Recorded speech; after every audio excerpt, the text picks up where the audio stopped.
Abari asirtiri won projet goto donc mo bananden demande foot han binam abu o Ibrahima mo jalli winna woni projet agriculture ngatida di halaji o projet mo non hirani rewa refta e goddum kala buri halani hadi projet ji quoi projet o nan mi gayni julde salatan kemmi do message mi hebi financement ouais ngeli ka joni kam enen kalduno gila fuura bida sen dañi hebde financement leydi kam to rema tiida donc dum don namdi ma mer ngol do kongol ene heddi ha joni projet kam ko projet min ko en dindi taw ene heddi ha joni jogi espace leydi fo demden walla en ƴeewat mbaddu en collaborer goddo jigudu leydi demden dum kam namdi to Alsan min dum don biyami ko bonne nouvelle fami sabu oɗo projet ko projet ƴettanaɗo dawol ko ɓooyi ko minima joddino kaltiɗen kaɗon haala mbiɗa pourquoi pas en ƴettata liggoɗen mbiyam ene wawi wonde kay mbiɗam a waɗi proposé oɗo projet ko mbimami na mbiyam so wonti tan ko leydi ɓoliri ɗum ɗon caɗele ngala hen saabu hande machallah min ngala kono leydi hande min gaynata ɗum ɗo Fouta ɗo ko hectare min jogui min gaynata joni min mbiyam ko alhamdulillah rabbil alamin mbiɗa a dañi mbaɗowo financé projet o donc ɗum en holliri vraiment ko moment poɗɗo ummonede yimɓe darno koyɗe yimɓe liggo leydi ndi dirtani e ndin ɗon ko mbinomi hanki ko ha hande mboɗo heddi ɗon min mi yamtata konngol min Aboubacar waat mbiɗa ñamtata konngol ma wadde ko alhamdulillah min gam rande a wona ñammo konngol ma par ce que min ma en ɓoydi kadi hay goto mi jaɓata fende goɗɗo eyyi ɓaɗ noon Allah walli men ha en keeɓi financement o mbaɗani janggo men tiro e haalis o normalement mi ɗaminayi wadde juuɗen dow korka juuɗe korka eyyi jimmi kam hankkadi poyen direct Fouta kewi ɗo joni kam woni machine aji tracteur uji woni pewnoɗi canal uji ɗi tawi won leɗɗe peƴƴeteɗe ƴeewen no ɗum ɗo fewnira lijumaji ɗi min gam hikka pour en campagne o kam jiiɗi mbaɗen kam ko lijum ɓolo kanje en suppome woni marissage eyyi donc lijum ɓolo tan kam pour en campagne o kam yimɓe ndemo so gasi noon après yimɓe ƴeewa deuxiéme campagne ko yimɓe ƴetti mais kam ni kam jimmi ko kala ko joguinɗa ɗo ndendina minen kala ko joguinim ɗo e bagage uji ndendinen ɗo e balɗe seeɗa inchallah julde kam yettowo men Fouta so yimɓe juuli pay tan kam taw ko waɗɓe ensone ligguey bon min e ma kam en lurdata sabu guila ƴettiɗen affaire o guila nden en lurdan hen eyyi kadi woni en lurdata kadi ko mbiɗa joni maraichage o ko ɗum tan kadi kaldude nde wona donc yo Allah wat tan jettinen fandare nde jiɗɗen hen nde kadi no mbiɗa ni ene wona haysen juulani ɗo korka par nde maintenant yimɓe ƴeewode mbadde par ce que min ko haydara mi jaggani ɗo waɗande haydara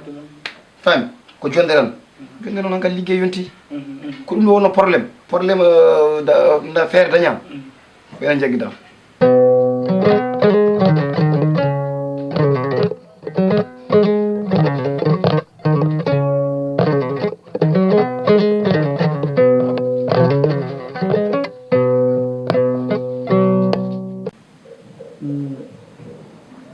nder silla oɗon jalloɗon jaafa noon ko mawɗo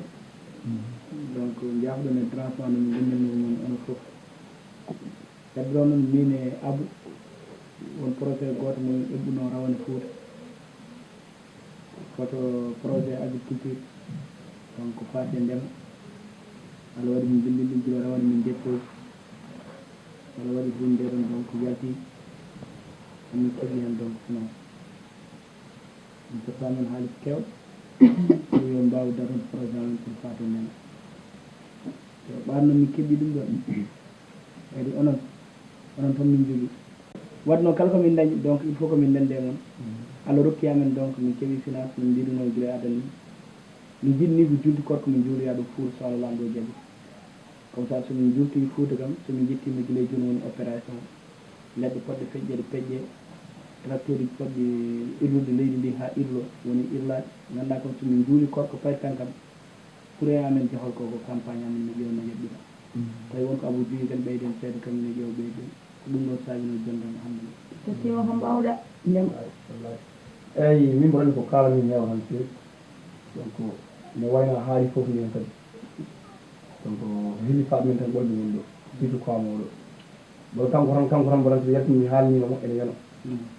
kono noon hannde galle fof ene jii ene yoola ene fof jodde ɗen min kaala ko woni jiyaɗen minen yo wimi ɗum ɗo min eɓɓi ɗum ko ɓooyi ko joni Allah waɗi suturu min dañi ko min jiɗatno ko donc min jaggi ñalawma jidde yaade toon min mbaɗoya ko ɗum tan ko donc min ñaagol duwaw kadi e waynade tan eyi machallah on jonni kadi o kalɗon ko kadi min de ne welimi kam ɓuuri weldimi hen foof ko mbiɗon ko faate ndema saabu to men to ɗon gandi leyɗele noon toon tan min ɓen jiiɗi gollade kono garano gollori onon Allah waɗi on nannino kayit hay moon on jaɓanama ha oɗon dokke doole no gollori ɗon kadi nde keɓɗon nde kadi on oɗon mbaɗa ɗum minen de min mbawi wiɗon kam min beltima hen min mbaɗon encouragé no feewi saabu ɗum noon kam ko damal dañal ndema so tawi tan aɗa jogui doole a nimsata saabu leydi kala ko tottuɗa no tottittuma hay minni ni so wonano tan mi anniyino julɓe ɗo hen en jaadan on goppata tan ɗo hen kono mboɗomi ara caggal moon weltime moon kadi no fewi no fewi no fewi yo Allah yettin ɗum yo Allah waɗa hen jaam Allah waɗa hen ɓuural ɗumɓe tan vraiment ko weltare eyi jinnomi ɓeydi on ko seeɗa haɗa memdoro an kam ɓaɗenda yawata yaade to takkiɗa ɗo a yawata dirtuɗo eyyi ko ardi fof ko weltare e onon ɗuɓe mais weltare hertini faade alsan an ko ardi fof a jarama ko ardi fof kadi a jarama hakkille ma ne yooɗi gollal ma ne yuɓɓi te aɗa rewi diino no fewi ko kalɗon ɗo ko ala fof ko wattere hen so wona oɗon tinno hanki e heccenke si walla hay janggo tinnuɗe nde won noon ndema ene welsinda ko gonga kono gartam leydi fof woni koye ndema te leydi men ko duwani te kodi barkindi hande sukaɓe hewɓe piɗɗo hen foof haqqille mum hoɗi ko caggal leydi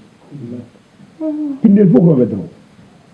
kono wallahi ko woni caggal leydi ko ɓurɗum ne ɗo ononne kadi on jarama no fewi koye ngal jaɓɓol ngal son tinnima ma hewɓe ndew e ngal ɗo koyngal saabu ma gon titode ma on gon lawol sukaɓe janggo ko addi fof on jarama tinnuɗe no fewi kadi tinnuɗe no fewi ndema noon ko tinnare ndema noon ko tinnare ɗum tan joginomo ɓeydi men te weltare no fewi kadi so nañi yaade caggal leydi en jeehe ndema de wona liggue min kam ça fait location tan jiiloɗen jaam nodden jaam e galle he jarlodiren jaafodiren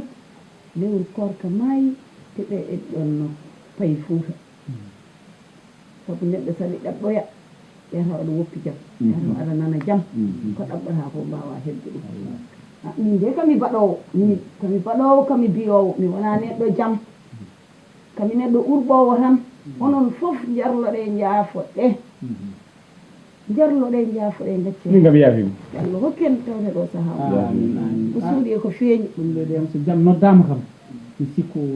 rewɓon ɓeeɗo ɗiɗi keedora hen caggal kaɓe ɓonni ko woni ko yodde eyyi saabu komi pamɗo kamɓe keeɓe renɓe jaam mbimi wadde dañe bagiyel tan mbimi nde heɓɓoɓe ɗe ɗum ɗo a nattan ñane won noon fuɗɗima kadi mbaɗa yarlo ma yaha ɗumen kadi wona ñane wonda famat bone o ala silla ñane wonda famat rewɓe ko tato e galle he eyi joni jam dañ amo noon fof hakkude mon onon ɗiɗo yo wano kosam e sukara walla ndiyam e kosam ni toppito ɗon mawnira guelam ngel ya ha ɗum noon ya ha ɗum wuri meñiraji law inde so yiɗi lan tumiɗen so yiɗa lan noon ala omo yiɗma eɓe wona noon acceke e mboyri yo heewe galle he yo gasi na probléme jamma lappe ɗum na probléme noon ayi mbiɗi ɗo omo acceke an mo mboyri gosu makka wimo mi añanimo ko jikkuyel ngel tan min ko ngel ɗon jikkuyel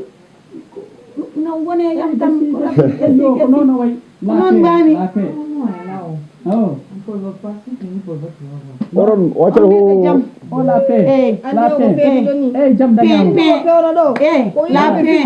la pain wona pain ko pain pain pain